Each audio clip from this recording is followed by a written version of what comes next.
Welcome, welcome, welcome, everybody. Welcome to Her Money and Investing Show with yours truly, Jessica Perrone, founder of HerFinIQ, where we're making money and investing concepts fun and approachable. Today, we have an exciting episode in store for you. But first, I'm thrilled to tell you that I have a new course online that you can take. It is Investing for Beginners. And of course, you can check out all my courses and all past episodes at HerFinIQ.com. Now, you can check out the offerings and you can check out the episodes, but we also have an amazing community here. So as you come in, introduce yourself in the chat and feel free to ask lots of questions during the broadcast. I do my best to sort of weave them into the conversation. And let me know how I'm doing. I want to hear from you, and also what topics you would like to hear about in the future. Today's topic is bond basics. And when I started my investing journey, I wanted to invest in bonds as well, but I had no idea, none whatsoever. I didn't even know where to start or what questions to ask to start learning about bonds. But I'm sure a lot of you out there feel the exact same way. And I want you to know that it's not just women that feel this way. No, according to a FINRA study, 28% of Americans could correctly answer 3 basic questions about bonds. Only 28% of Americans could correctly answer 3 basic questions about bonds. So no, you're not alone. Though every once in a while, I think that I want to go out on the street and ask those 3 basic questions and see what the general audience out there says about any basic investment questions. I think that would be a hoot, actually. But understanding bonds is actually super crucial for building a diversified portfolio. It is. It's super important to understand. So on today's show, I have invited a super special guest, and I kind of have I am so excited that she even appeared on my show today. I'm so excited about it. But she is a pro at bonds, and she will be able to explain bonds in a very simplified fashion. And with her energy and my energy, I have a feeling that it might be a little entertaining as well. So it is my privilege and my honor to introduce Joanne Spears. She is a CRPC. I'm going to have to ask her what these certifications mean. CSRIC, and she has a bunch of titles. This is how smart she is. Yeah, she is Assistant Vice President, Senior Financial Advisor, Senior Portfolio Advisor, and Retirement Benefits Consultant at Merrill Lynch Wealth Management. Welcome, Joanne. Thanks so much, Jessica. Wow, that's a big introduction. Well, you deserve it. Okay, so for those out there that aren't familiar with Joanne, she has had a long career in finance, and she actually started off as a grain squawk. And for those, do you want to explain what a grain squawk is, Joanne? We were just laughing about this before we came on air. Yeah. I got to, in my first position as a grain trader back in the day, I actually got on the radio at the end of the grain trading session and listed all the prices off for our clients in the field. So it was for farmers and country elevators and traders, but I would just list off the price of soybeans and corn and soft red wheat, etc. at the end of the day. And I was told it was highly entertaining. I don't know how prices can be entertaining, but I think I was so young, I'd kind of giggle at the beginning and giggle at the end, and it made it a little bit more entertaining. So Oh my goodness, that is so funny. And of course, you and I knew each other from my Trade the News days when you were in the energy field. So how do you go from like grain to energy? I'm really intrigued by this. Well, actually, it's really easy because both of those commodities are global. They're very purely supply demand type markets, and they are very, very liquid and sort of highly volatile. So keeps you on your toes, gives you lots of trading opportunities, and I loved it. I loved energy. I was in it for over 25 years as a broker, trader, hedge fund manager, and just really enjoyed the excitement of it. Not so much when you're losing money, but it's very exciting all the same, all the time. Absolutely, absolutely. So, okay, so now you are a financial advisor. Not so exciting, right? Oh, I love it because when I was a trader, we were risk seeking. We were always looking for those opportunities to find the most minute mispricings in the market and then exploiting them. But we didn't really have that human connection. We were in a trading room with 3 people or 5 people in front of a screen. We'd look for price opportunities. We'd be on the phone sometimes, but I was never really making an impact on anyone's lives. I was simply a little cog in the wheel. But now with wealth management, I really should have done this many, many years ago, Jessica, because I really, truly love it. I mean, I was always the only woman in the room as a trader. And now I get to go out and really build my practice based on the fact that I want to help women who are going through the same thing that I did as a young professional. And I can help them very, very early on in their careers to make smart moves in investing, in planning for the future, and answering any sort of finance questions without being threatening. Yes, And I feel like I'm really making an impact. yes, and that is especially important for women because they're intimidated by finance to begin with. So even going to a financial advisor, taking that first step can be scary for a lot of women. Yeah, I agree. I have to tell a really silly story, but it just stayed with me all these years. When I was early on in my career and just after getting married, we went in to see a financial advisor. You can never start too early saving. So I went in with my husband in front of a wealth management firm down the street.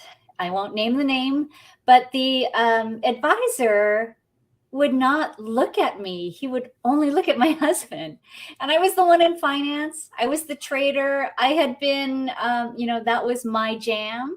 And the advisor, for some reason, could not get through his mind that, perhaps the woman was the finance expert in the family. So that has to change. I think it has along the way, but I think female advisors are super sensitive to that. And, just having this forum that you've created is so amazing because I think that it's reaching out to those who are not so comfortable in finance, personal finance. So getting that comfort level higher and then being able to reach out to a financial advisor later, you're going to know that you're going to have a level of confidence, a level of knowledge going in, and you're not going to be ignored.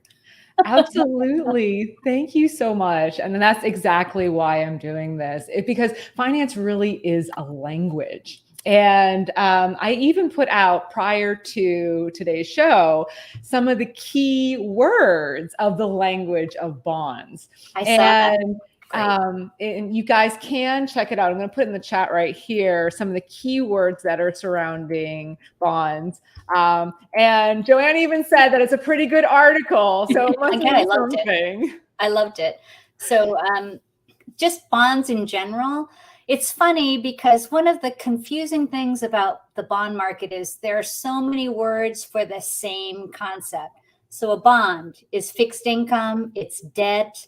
Sometimes people refer to the overall bond markets as part of the credit markets, et cetera. It's all the same thing. It's all about debt. And I love talking about bonds because it's kind of the good debt. It's not your debt, it's someone else's that you're lending. So basically, a bond is simply an investment for you to lend money to an issuer, whether it's a government or a municipality, which we'll talk about later, or a corporation. They are basically borrowing money from you, and they're agreeing to pay you interest on that money and then return the principal in the future. So it's my version of good debt. What's interesting is that it almost feels like a concept of crowdfunding, but you're almost like crowdfunding for a corporation or the government or whatnot, because it's a bunch of people coming together to loan money, right? Yeah, absolutely. Yeah, that's a great way of looking at it. You're definitely loaning money to those entities, and they are legal contracts, which means that it's pretty much first to get paid, even over and above stocks. And I'm so happy we're talking about bonds today, because that stat that you had is just crazy. The bond markets are actually larger globally than the stock markets. Did you know that? I had no idea. So at the end of 2021, the global credit or bond markets totaled something like $127 trillion worldwide. Wow. The stock markets, similar, but they're less, 124 trillion in tradable assets. But the more telling thing was new issues. In 2021, global bonds, there were 20 times the number of global bond issues versus IPOs, or new stock markets that were new stocks that were issued. So it's really important to understand these markets. But also, so just to back up really quickly, sorry to interject, but what do you mean by a bond issue? So whether it's a U.S. Treasury or a foreign government issuing a bond, a corporation, and basically it's a corporation's way of raising capital to fund their operations. It's a government's way of paying for services, infrastructure, everything that they fund, throughout the course of business. So is there an end on these? So like with a stock, you keep a stock until you sell it, right? And it doesn't really end. Yeah, exactly. Unless there's a buyback, right? But that's not the same case with bonds. And I feel like that's the other part that is confusing, because you're issuing or starting a new bond, right? Or a new term of a bond, sort of, correct? Exactly. Yep. So there's a maturity date on each of these bonds that are issued. It's a specific date in the future that the bond issuer sets and promises to pay back the principal of the bond. And then with that, they are also, when they write the bond, they're agreeing to a certain coupon or interest rate that they're going to pay you along the way. And most times the coupons are paid either twice a year or once a year. Just depending on what type of bond it is. Corporate bonds, normally twice a year. Okay, so let's just clarify this. And I'm sorry if we're jumping around a little bit on you. Nope. But let's just clarify, because this was very confusing for me when I started out, that there are different types of entities that create bonds. Right? That's right. So you have a government bond, which is issued by the government, and those are, and you can also have, different global governments have bonds, but let's just keep it to like U.S. bonds for right now. Yeah. So typically bonds are thought of as, especially government bonds, as pretty safe, right? Right. So I'd say there are like 4 major types of bonds that we'll try to cover today. I mean, the first one, of course, the U.S. Treasuries. They're kind of thought of as like nearly risk-free, because they're backed by the full faith and credit of the United States government. So what does that mean? Well, we're the global leader of the global economy, right? So strongest economy, most stable, most entrepreneurs. You could go on and on about how we are leaders, and never bet against the U.S. economy, even in the stock market. I don't care. The second grouping is, and we'll talk about the different terms in a moment. But the second grouping is the corporate bonds. So those are simply company issued bonds. You can buy a bond from Coca-Cola, from AT&T, from Verizon, from Apple. All of those issue bonds so that they can raise money and use them to fund their operations. Then there are municipal bonds. So municipal bonds are issued by local governments, by agencies, by different entities, such as it could be like a stadium bond for a town.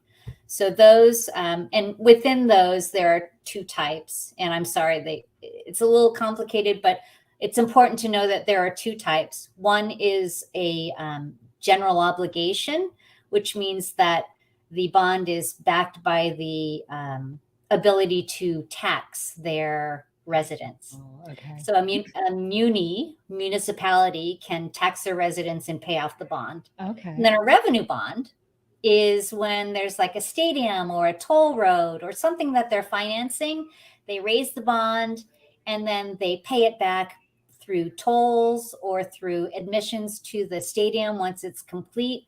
They have leaseholder agreements, etc. So those are revenue generated or revenue paid bonds.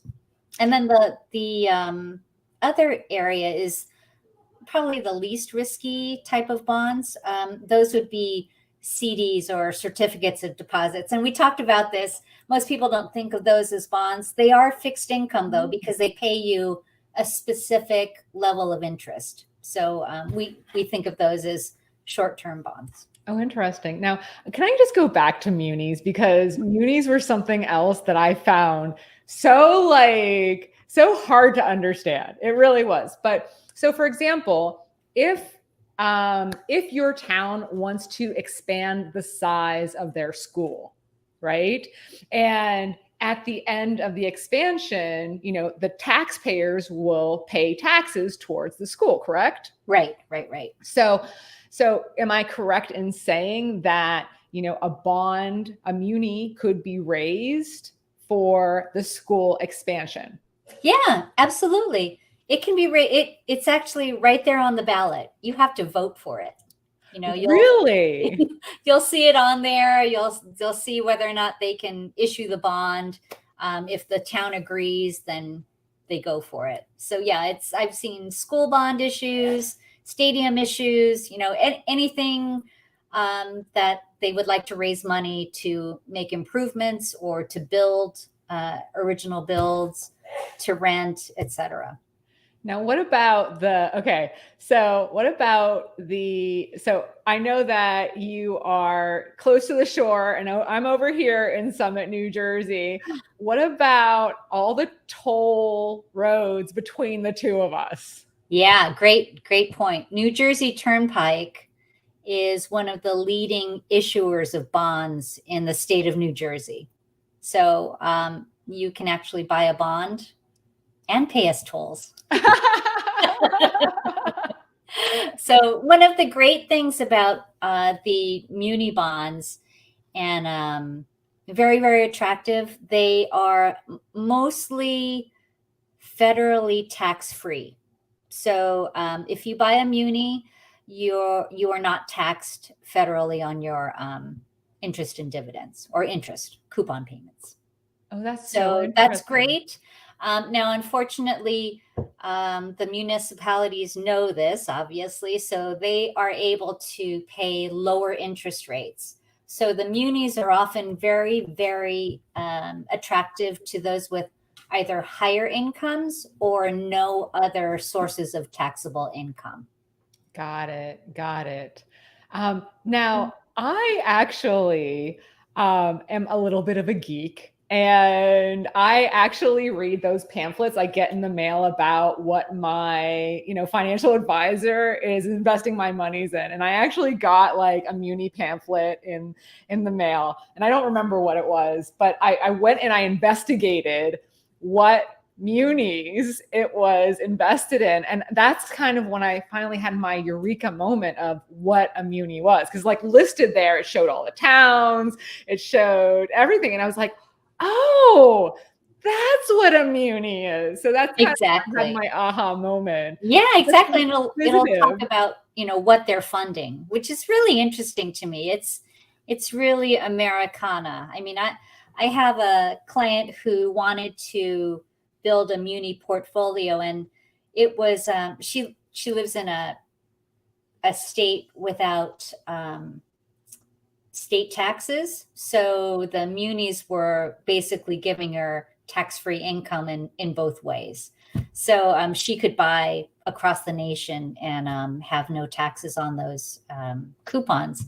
But she loved it. I mean, she'd get on there. We'd have like a shopping list of places to shop for.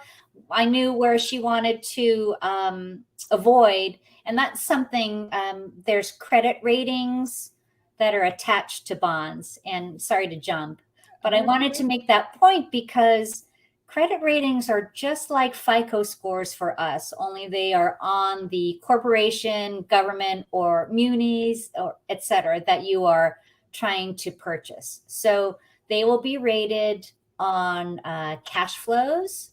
They will be rated on how much they are extended on credit already. They'll be rated on general stability, and that's really important for a government bond. And then stability of a company, which is highly important for a corporate bond. So the higher your credit rating, just like when we're trying to get a mortgage, the higher your credit rating, the lower their cost of the bond. So the lower the interest rate that they're offering on a bond. And then if they have a lower credit rating, then of course they're going to have to offer you higher interest rates in order for you to agree to take the risk on investing with them. And so it's an interesting balance. One thing to note within that credit rating, so it's not all the same within one sector. So like corporate bonds, you could have a Coca-Cola that's rated A+, and then you could have a fledgling energy company with a lot of risk because it's a highly volatile market. So they could be below investment grade with their credit rating. So it's really important to understand, where they stand on that spectrum to match your risk tolerance. So if I may just interject here. So would I be correct in saying that, the higher the credit score, just like with us, right, individuals, the lower the interest rate. So for example, if I have a really super high credit score and I go for a loan at the bank, right, I most likely will have a lower interest rate on that loan. However, if I go to the same bank and I have a super low credit score, well, I'm going to be seen as more risky to lend money to. So I may have a higher interest rate provided by that same bank. Is that kind of like what you're saying? That's exactly right. Yeah, that's why different bonds pay different interest rates or coupons. And it's really important to know that because, you might say, oh, well, of course I want the highest interest rate possible. But that just goes to the fact that not all bonds are created equal. Not all bonds are safe investments. There's something called high yield, which is something that can be a below investment grade credit rating. They'll pay you higher interest, but you're going to have some volatility in your returns. That if you have a lower credit rating, that means that a bank or any organization is going to look at you and say, well, you have a little bit more default risk. You might not repay your loan. The corporation might not repay their debt because they are not highly rated, not as highly rated as the US government or a AT&T or someone with a high credit score. So now we're talking about risk, right? So like I often in my investing for beginners, we do a lot about risk. And I even take the women through a sample risk assessment Great. questionnaire so that they can understand, what their risks are and their risk tolerance, even before going to a financial advisor. Because what I found was a lot of women were getting these questionnaires and were like we're anxious. All of a sudden, like, why are they asking me these questions? Can I change my mind too if I need to? Right. And along the way. It's just, and what I really tell them is just that your financial advisor, your robo advisor, they're just trying to gauge your attitude towards risk and ability to tolerate risk and volatility.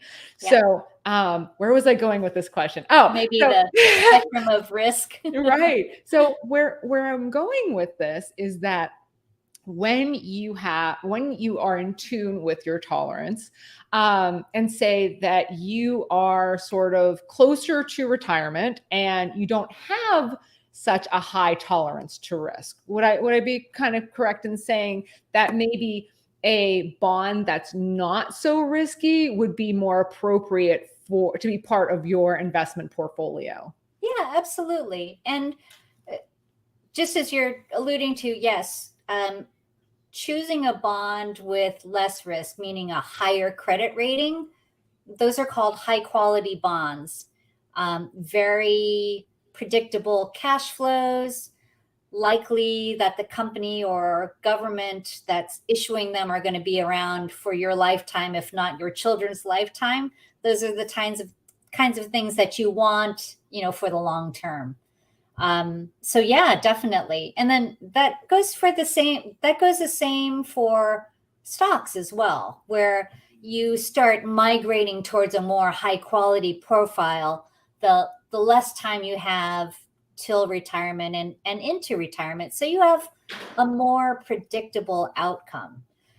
It's just like walking my poor old dog, snoring behind me, named Magic. He'll go for a walk and he'll kind of, go along. He likes going to his specific spots and, having a predictable place to go. And he's really the moderate bond portfolio guy in my mind. He would love to have that same walk every day at the same time, get the coupon, get his treat every morning at the same time, etc. Get his distribution. Then you have, in different times of your life and different risk profiles. I mean, I have another dog named Luna, complete lunatic. She goes out on a walk. She's going here, there, talking to the neighbors, shouting at the bunnies, chasing squirrels up the tree, just going in all different directions. She's the opportunistic one who's willing to take some risk. I mean, heck, she'll run across the street without me if I didn't hold on to her. But there are times when you want to be like Luna and take different risks. You want better returns. You want adventure. You want to have different ways of getting to different outcomes. So, there's a time and place for different types of risk in bonds. So I gave you that high yield example where they're going to pay you much greater interest rates in order to take risks on them. So I would say that there's a place in your portfolio for that if you have time on your side, so you have to go through different business cycles for high yield to work for you. But, if the market is expanding and they're paying you a premium to lend them money in a growth oriented economy, then those high yield companies probably, could be a good investment for you if you have that time horizon to be able to take on that risk. If you're like my lunatic dog where you want to try different things, it's a great opportunity to do so. And so, there's lots of variety in the ways that you can get there. And it's not just a time of life thing. For example, if you want a very, very predictable outcome in a 3 to 5 year time horizon, there are ways to invest in the bond market and have a very predictable outcome. You could buy treasuries. You could buy medium term maturity bond, high quality, and then get to that 3 to 5 year maturity date, you'll have that bucket of money available to you, return of principal, and then you'll have it available for whatever you need, whether it's you were had the goal of paying for your kids' education. You know, that is a lower risk. It's not conservative because you would still take some risk in your portfolio, but you'd have a more predictable outcome for a medium-term life event. So people don't always think of bonds to do that, but it's a great way of having a more control over that outcome in the shorter term. Now, I would also ask, if I have a retirement account or a 401k, there's a large possibility that I'm invested in bonds already, right? Right. Yeah, there's something called target date funds in 401k plans, and they're fantastic because you don't actually have to do the work of reallocating all the time. So target date funds are meant to basically do what they say. They're targeting a retirement window for you. So for example, Jessica, you're like 20 years old, you'd have a 40-year 40-year up the road target date fund. So 2060 to 2065 would be the target date. The manager of those funds allocates according to a generally accepted risk profile for those of that age.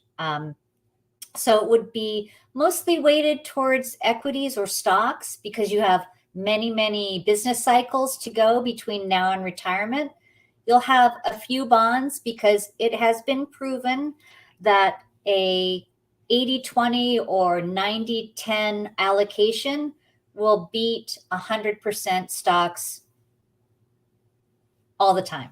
It's kind of since the dawn of investing, having more diversification in your portfolio gives you a little bit smoother ride along the way. So yes, regardless of what time frame you're looking at in the 401k, if you're in a target date fund, you will most certainly have fixed income or bonds in your portfolio. Now, can you just clarify? Because I hear these numbers thrown around all the time, all over the place. So can you just clarify here for our viewers what this 80-20, 90-10, 40-60, you know? An acronym. I love the acronyms. All finance people talk about acronyms all the time and etc. So that's simply the allocation that we use for stocks versus bonds. We rarely include the cash component, but at any rate. So when I say 80-20, that means 80% to stocks, 20% to bonds and cash type instruments. So within the equities, of course, you've probably had a stock talk already, but it's not like 100% Apple. You're not going to just pick one and go for it. It's going to be some large company growth stocks, some small companies, some international, some high quality that pay dividends consistently. So you'll have a little mix of stocks there. Early on in your career, those target date funds with that high allocation to stocks, a lot of it's going to be growth oriented because again, you've got lots and lots of time to weather the volatility. And then the 20% can be in bonds early on. So far away from retirement date, you're going to have more high yield, like we talked about earlier, taking a bit more risk, being a Luna, trying some different markets. You'll also have some treasuries to buffer the risk, and then other corporate type investments. And then I say cash-like instruments. The closer you get to retirement, the more safety is going to come first. So those target date funds just before retirement and into retirement will have some cash components as well. So money markets or stable value funds. And that that takes down the level of risk and volatility in your portfolio. You really don't want to have a lot of volatility going into retirement. So do you have any real life examples? Like, I'm sure you work with so many clients and I'm sure you have so many stories. Like, is it normal that people just don't understand bonds when they come to you? Oh, yeah. Like, do you have any stories that you can share with us of that was surprising to you? Yeah, absolutely. I mean, I'm not surprised. I mean, before I became a financial advisor, I only focused on the stock markets because that's where it's sexy and it's about companies that you hear about Elon Musk and Virgin Airlines and stuff. So it's all about those stories, and bonds just they're not that exciting. They're fixed income. They're supposed to give you constant flows of income. That's what they're there for. So no, it's not surprising at all. People don't want to be bored about their finances. They don't want to be bored about any part of their lives. So no, I think it's really natural. But the smart investor will understand all the different things that all the different levers that you can pull, and bonds are a great addition to your portfolio. So I had this client. This is not the story I told you earlier. I had this client who came on board. He was a trader like me. He had taken risk all his life. He was an energy trader, no less. So the riskiest markets in the world are natural gas and electricity, or they used to be when we were trading, and he traded both. So he was, kind of a high flyer. And then he came to not retirement age, but, in his 50s. He said, I got to take less risk, and I have no idea of how to do it. I mean, I can buy some stocks. And I said, yeah, we'll put you into a stock portfolio, diversified, etc. I said, and how about bonds? And he goes, what are those? And of course, he was kidding, but he was a fellow who could really benefit from having that buffer in his portfolio. Doesn't mean it's taking the risk out. It's simply that bonds do better in different markets than stocks for the most part. You're going to see less correlation between the two asset classes. So anyway, I put him into a muni portfolio. He still had some decent income coming in, and I put him into a New York municipal bond portfolio, and it helped him so much. He saved on taxes.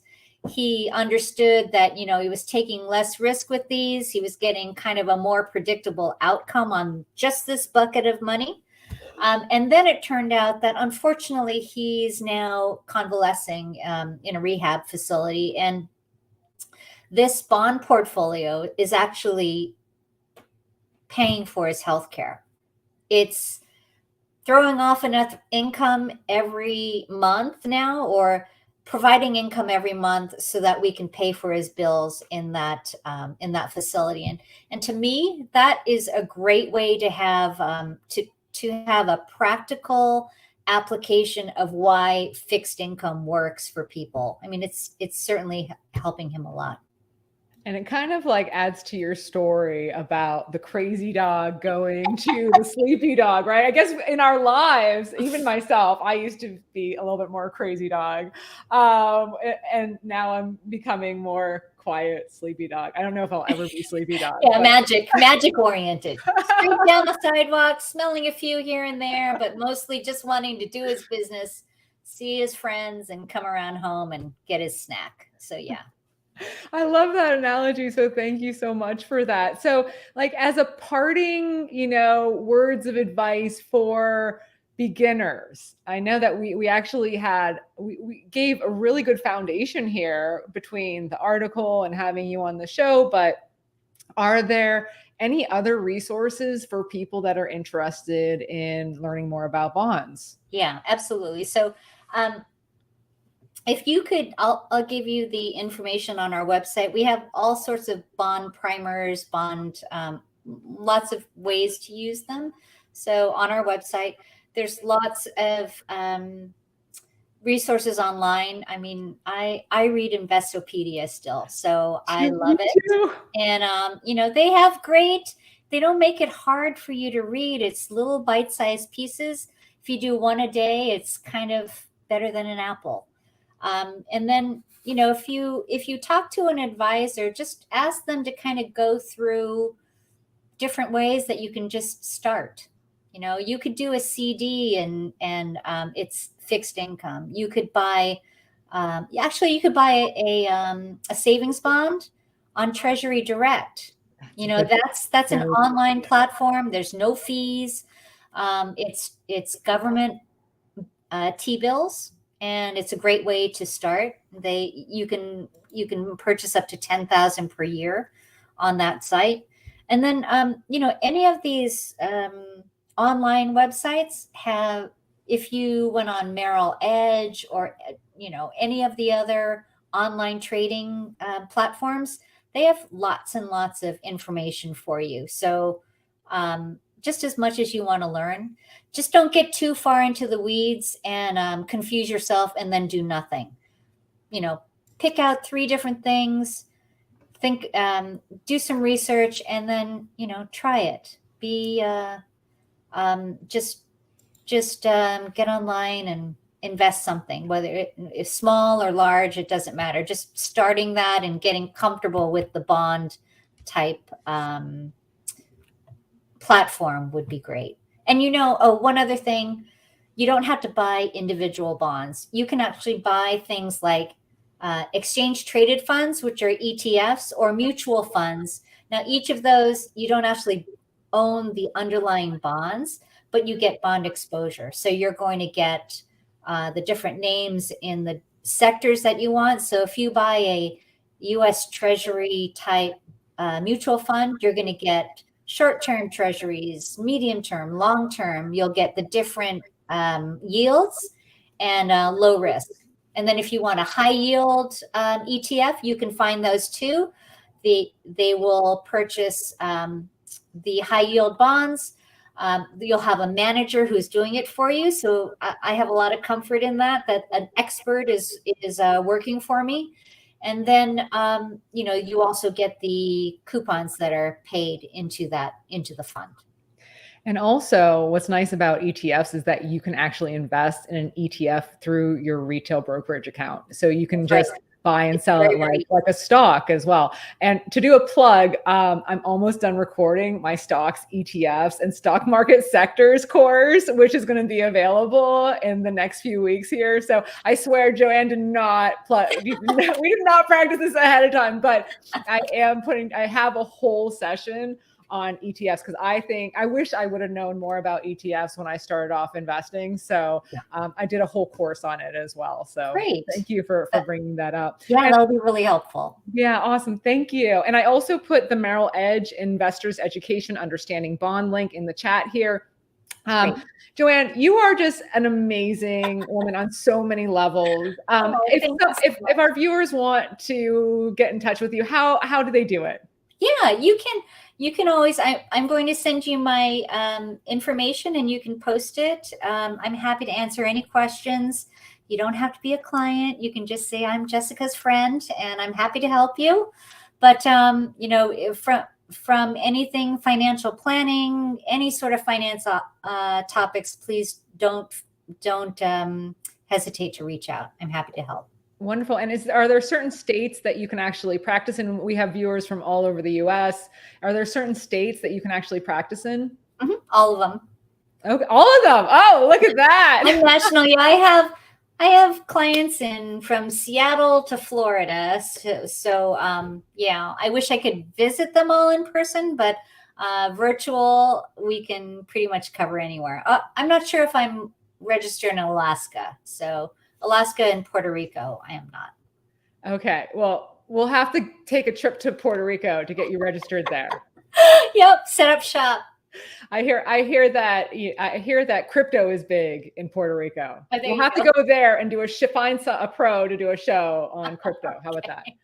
Sounds good. Well, thank you so much, Joanne, for being here. Thank you so much for your time. You are just amazing. And the amount of wisdom that you were able to give us, we are so thankful. So thank you so much for your time. You're welcome. I'm so glad that you didn't kick me off after I gave you the dog reference. I'm such a dog person. I weave them into every conversation that I have. So thanks so much. I'm a dog person too. And we actually heard my dog, who is the crazy dog, in the background as well. It's funny what you'll hear, broadcasting from home. So no problem. I love dogs too. No problem. Well, I always love to end these shows with a little bit of inspiration. And today's inspiration comes from CNBC, actually. And it has to do with the financial journey. And financial education is a journey, not a destination. And it requires continuous learning and adaptation to achieve financial independence and success.